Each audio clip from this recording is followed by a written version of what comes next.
now we will see the example on the basis of Cramer's rule.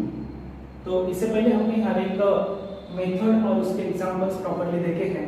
ये जो last method जो है determinant method, इसका भी एक क्वेश्चंस में आपको अंडरस्टैंड करके देता हूँ और इसके बाद में आप उसके ऊपर के जो भी क्वेश्चंस प्रैक्टिस सेट में दिए हैं आप सॉल्व कर पाएंगे।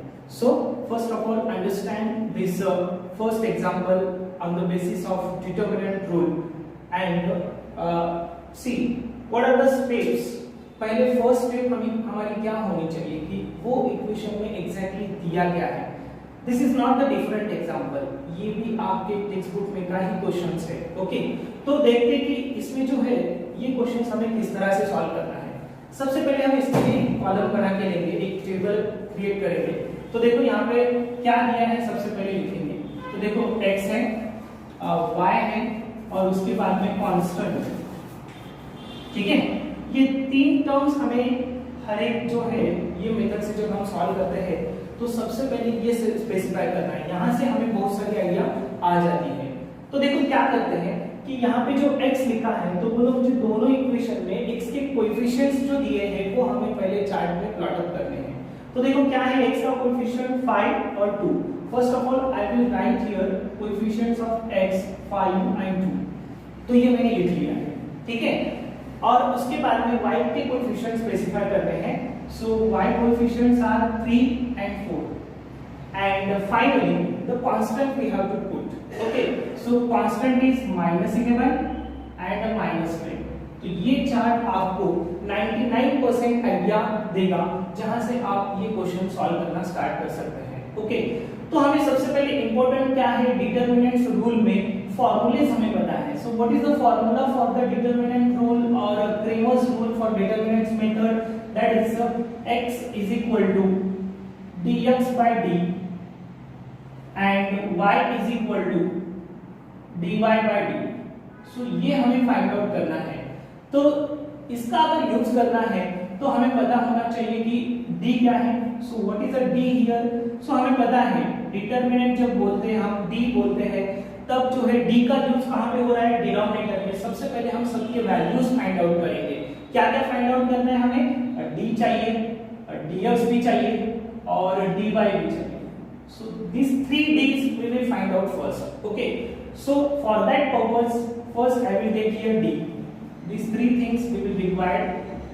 so डिटरमिनेंट, तो हमें पता है कि डिटरमिनेंट में एग्जैक्टली आता क्या है। सो यहाँ पे देखो डिटरमिनेंट में हमें क्या लिखना है, x और y के जो कोएफिशिएंट्स है वही एज अ मैट्रिसेस उसमें फॉर्म करने हैं। तो फर्स्ट रो में क्या आ जाएगा, 5 3, x के कोएफिशिएंट और y के coefficients 2 and 4। So this is a d। So now we will find the value of d। See here cross multiplication.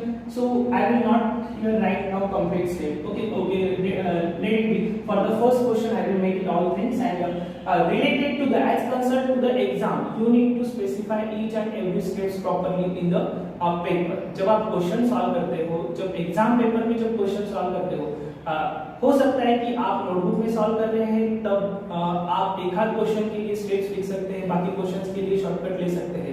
लेकिन जब एग्जाम में क्वेश्चंस अटेम्प्ट करते हैं then there is a need to write each and every steps properly and clearly along with the reason।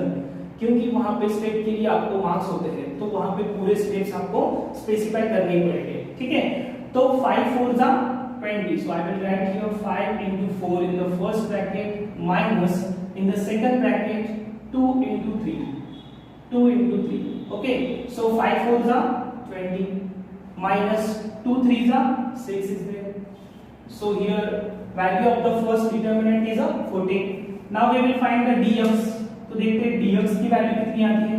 देखो dx में हमें क्या specify करना है, मैंने आपको हिंट दिया था कि जब dx x का जब आपको डिटरमिनेंट फाइंड आउट करना है तब x के जो कोएफिशिएंट का जो कॉलम होता है, ये जो x का कोएफिशिएंट का कॉलम है उसको स्किप करके उसको रिप्लेस करके हमें कांस्टेंट का जो कॉलम है वो लेना है। तो देखो यहाँ पे क्या आ जाएगा, -11 -10 और उसके बाद में y का जो कॉलम है वो लेना है 3 4।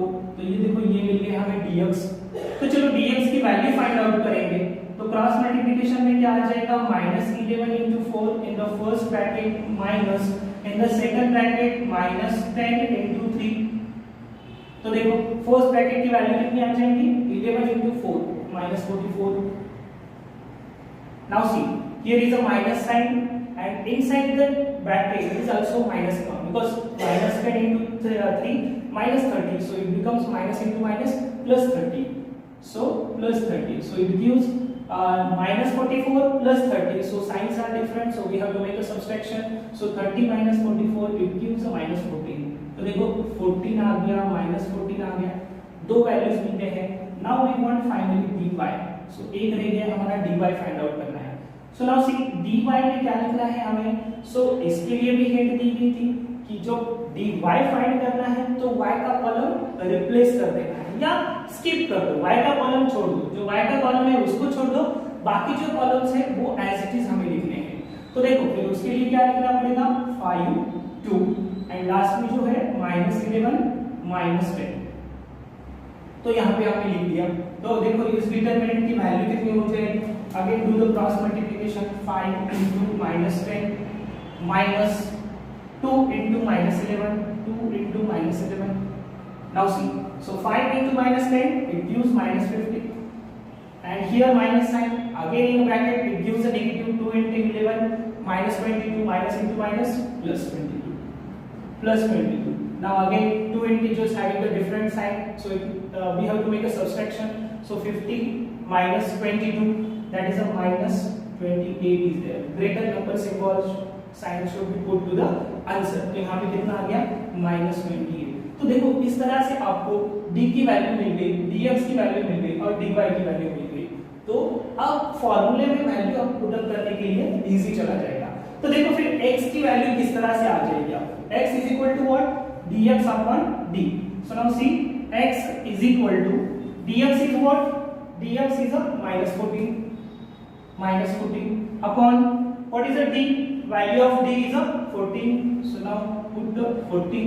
तो बोलो मुझे -14 upon 14 कितना आ जाएगा, 14 1 जा 14 and sign में is a -1, so this is the value of x। okay, now we will find the value of y, so y is equal to what, dy by d is there, so what is the value of dy, dy is a -28 and what is the value of d, that's already we have used here 14, so 14 1 जा 14, 14 2 जा 28, so y is equal to -2। so finally we got the value of x and y, so what are the x and y, x comma y is equal to, we can write here -1 comma -2, so this is the solution for the simultaneous equations। तो यहाँ पे जो दो equations दिए गए थे आपको 5x plus 3y minus 11 and 2x plus 4y is equal to -10, इन दोनों इक्वेशन का ये जो x और y की वैल्यूज है इनकी वैल्यूज पुट अप करने के बाद ये इक्वेशन का सैटिस्फैक्शन होता है, यानी कि सेम पॉइंट और same values of the variable satisfies the both the equation, that's why this type of equations is called simultaneous equations. तो हमने देखा है यहाँ पे कि डिटरमिनेंट मेथड से, क्रेमर्स रूल से एग्जैक्टली हम किस तरह से जो है solution find out कर सकते हैं, and why this method is required, because it takes a very less space and it is very easy as compared to the other steps to find out करने के लिए, क्योंकि बाकी steps में हमें बहुत सारे steps करने पड़ते थे और उसके बाद में हम आंसर तक पहुंच सकते थे, लेकिन यहाँ पे हमें थोड़ा सा easy format में हम आंसर तक पहुंच सकते हैं। so this as compared to the other method, this method is very easy। so after this all the sum of the questions or many more questions on this method is given in your practice set, so understand this video।